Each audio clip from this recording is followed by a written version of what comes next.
And I'm so glad that our last major speaker is somebody who understands the implications of technology on all aspects of commerce. Because this is a guy who wrote the #1 best-selling book, Ease Selling, which was #1 on Amazon in the same week that Alan Sugar launched his book. It's a really great book. All the stuff in it is bang up to date, and it's the kind of thing we all need to know today to make sure we're selling across the whole piece. Will you welcome, please, Sean McPheat. Video killed the radio star. Video killed the radio star. In my mind and in my car. Yes, Buggles. 1979, Video Killed the Radio Star. Now, that song was actually about a radio performer in the 50s and 60s whose career was absolutely decimated with the growing popularity of the television. The technological advances at the time kind of like put pay to their career almost overnight.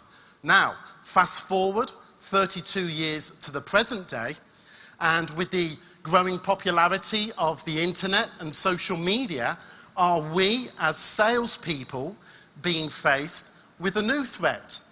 But the threat is not from the internet or social media itself.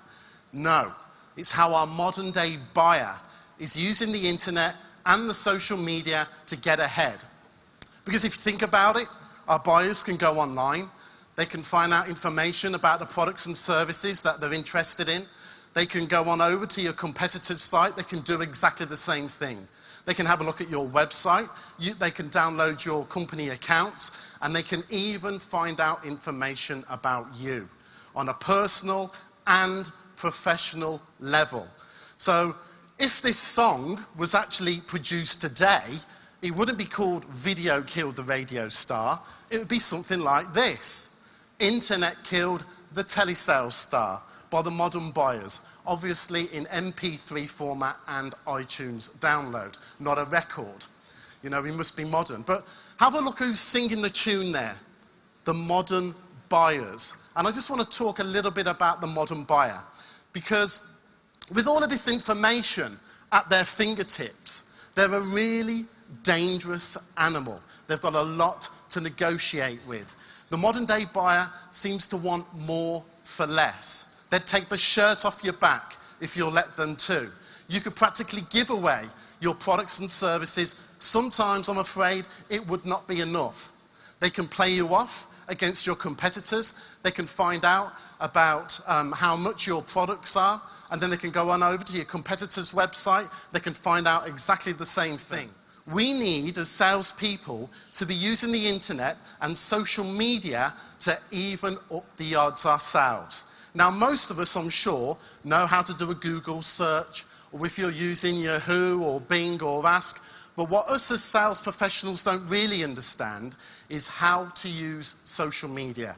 And what we don't understand, we just simply do not use. Social media is here, it's here to stay, but it's about how you can understand social media to use LinkedIn, Twitter and Facebook in the right way to get ahead. Now, in order to understand this, in order to understand the future of modern day selling, it's really important that we can just step back a little bit, back in time, to think about the evolution of selling. Now, I know Don covered this morning. I've got my own take on this. First of all, there's what I call the show up and throw up era. This was when salespeople would basically turn up to a client's or prospect's premises and they'd basically throw up all over them. It was a one-way monologue. You tried to bulldoze them into saying a yes. It was a push mentality. And somebody won and somebody lost. Either you won, i.e. you closed the deal, or you lost because the prospect closed you on an objection that you could not handle. Then there's what I call the consultative selling revolution. Instead of a one-way monologue, a lot of salespeople were getting much better results with a two-way sales interaction. How was this taking place? Well, you'd ask questions, you'd unearth the needs, the wants, the desires, and the pain from the client, and then obviously you'd present your wares and add value and overcome those pain, challenges, and wants of the client. Don't get me wrong, consultative selling should still be used to this very day. And now we've got this teeny weeny little thing called the internet. The internet came along and it changed the world forever. Hallelujah, we're saved, brothers. But all of a sudden, your buyers can now go online. They can start to take control of the buying process very early on downstream. And this was happening in the late 90s, in the early 2000s, with the growth of the internet. And now we've got the future of modern day selling, because you can add social media onto this layer cake. Now, social media is a bit like putting network and word of mouth on steroids. Who are you going to trust more? Let's say that I wanted a printer supplier within the Coventry area. Now I could go on to LinkedIn, Twitter and Facebook, and I could say, hi, hey guys, anybody know a decent printer supplier within the Coventry area? Within half an hour, I can get 10 recommendations, 10 referrals like that. Or are you going to trust a Google search more than your referrals? No, you're going to trust your recommendations and your referrals. This is the future of modern day selling. Your buyers are still going to go online, they're still going to do the Google search, they're still going to do a Yahoo search, but they're going to use this network, because this is the referrals and the recommendation systems of yesteryear. We've mentioned today about the trusted advisor status. But how do you get to trusted advisor status? Well, it's all about perception. Just imagine that you're going to meet with a prospect and there's another salesperson who is the same level, selling the same product. Before I meet with that prospect, 3 days before I meet with them, I send them links or tips or a video of me online before I even show up. I've just done a pre-sell to that meeting. The other person's just going to turn up and go through the whole consultative selling process, whereas me, I've positioned myself as an expert within the field. We've mentioned about this content all over the internet, and your buyers are looking for thought leadership content. It's an interesting study here from the IT Services Marketing Association.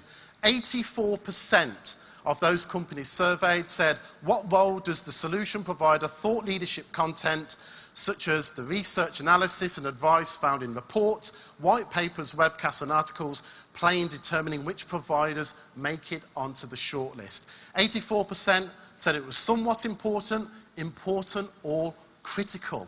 You need to get as much information out there as you can. What am I talking about? Well, I call it your internet footprint. White papers, blogs, Facebook pages, special reports, webinars, regular columns, LinkedIn groups. Get as much out there as you can. Here's my internet footprint. I took this last week. I don't know whether you can see that. I'm referenced on the internet 83,200 times for my very unusual name. If it's John Smith, then you might be found wanting with that. But I've got 83,200 breadcrumbs spread out all over the internet. LinkedIn, Twitter, Facebook, articles, YouTube, blog posts, you name it. And I really want to get all of my information out there. Now, I know what you're going to say to me. But Sean, we can't write white papers. We can't write all of this stuff. We haven't got the resource. We haven't got the expertise to write this. I'm going to tell you how you can do all of this. But this is where the fun begins. You've got one piece of content. You've got a white paper, the 10 keys. I split out those 10 keys into 10 blog posts. All of a sudden, I've got 11 pieces of content. I record them, every one of those steps. I've got 21 pieces of content. I record them on YouTube. I've got 31 pieces of content. Then I split it out into 3, and I've got a 3-part e-course mini-series. I've got 35 pieces of content. 35 pieces of content is cost me between $100 and $200. And then you get that out all over the internet. That is thought leadership content. So, on Twitter, people who tweet would normally say something like this. I want sex. Facebook conversations are always, I just had sex. Flickr, which is an imaging website, this is where I had sex. YouTube, you know what's coming. Look at me having sex. And then we've got LinkedIn. Yeah, baby! Yeah.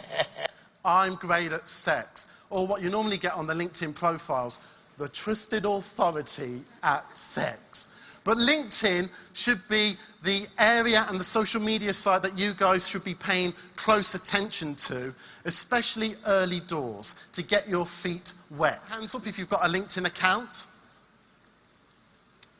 So most of you, I would say 90% of you have probably got a profile, something like that. Sales consultant at ABC Printers. I can tell you it is pants. Why? Well, sales consultant at ABC Printers is okay, but we're in the selling game, right? Give me some benefits. It would be good to be different and put something up like this. I help SMEs cut their printing bills by 24%, open bracket, average from the last 30 clients. It's about being different here. Stand out from the sea of mediocrity. Yes, by all means, have a look, put your position up, say what company you are, but then give me a benefit. What's in it for me? This is really, really important. Put your hands up if you've got a Twitter account. Keep those hands up if you're actually getting a positive return on investment for all of those tweets that you're sending out. Absolutely none. Well, to be honest with you, it can be a complete waste of time, and there are Twitter addicts out there. A bit like this woman here. You could just imagine her, couldn't you? She's just given birth. Just given birth. Can't wait to see whether it's a boy or a girl. Tweet. Oh, it's a boy. Tweet. I mean, come on. Let me show you how to prospect on Twitter and to make some money. Social media is here to stay. You need to start to engage in this space. You really need to start engaging with your prospects and clients in the virtual world in order to make it pay in the offline world as well. Ladies and gentlemen, I'd like to thank you for your time. I hope you've had a great conference. Thank you. Video kill